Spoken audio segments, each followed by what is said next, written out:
नमस्कार मित्रों, आपका भारत न्यायिक सहायता केंद्र चैनल में स्वागत है।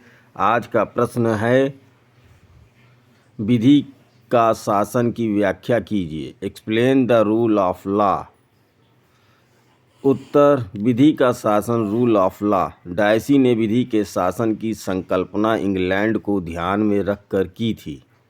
डायसी ने कहा था कि इंग्लैंड में विधि का शासन है, न कि व्यक्ति का, अर्थात विधि के शासन में भेदभाव तथा असमानता का सदैव अभाव होना चाहिए। वास्तव में विधि के शासन की कल्पना इंग्लैंड में सर्वप्रथम एडवर्ड कोक ने की थी।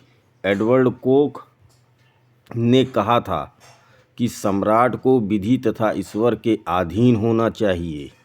विधि के शासन की परिकल्पना से उसका तात्पर्य था कार्यपालिका पर विधि की संप्रभुता या सर्वोच्चता।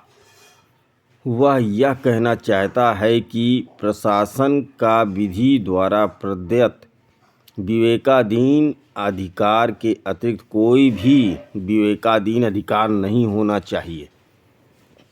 विधि के शासन का वास्तविक अर्थ है विवेक की अनुपस्थिति।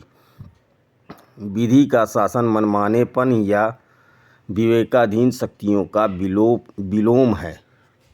इस परिकल्पना का दूसरा अर्थ है कि किसी भी व्यक्ति को उपयुक्त प्रक्रिया द्वारा स्थापित विधि के अंतर्गत ही विधि के अतिक्रमण के लिए सिर्फ न्यायालय द्वारा ही शारीरिक या सांपत्तिक रूप से दंडित किया जा सकता है, अन्यथा नहीं।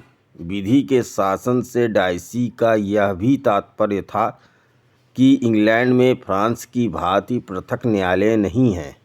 फ्रांस में प्रशासनिक न्यायालय की श्रेणीबद्ध श्रृंखला है। डायसी ऐसे पृथक न्यायालयों के विरुद्ध थे। डायसी के अनुसार प्रत्येक व्यक्ति को, चाहे वह सम्राट हो या सामान्य व्यक्ति, सामान्य विधि द्वारा शासित होता है तथा सामान्य न्यायालयों के अधीन होता है। डायसी के विधि के शासन की परिकल्पना के तीन अर्थ हैं। पहला, विधि की सर्वोच्चता। दूसरा, विधि के समक्ष समानता। तीसरा, न्यायालयों की संप्रभुता।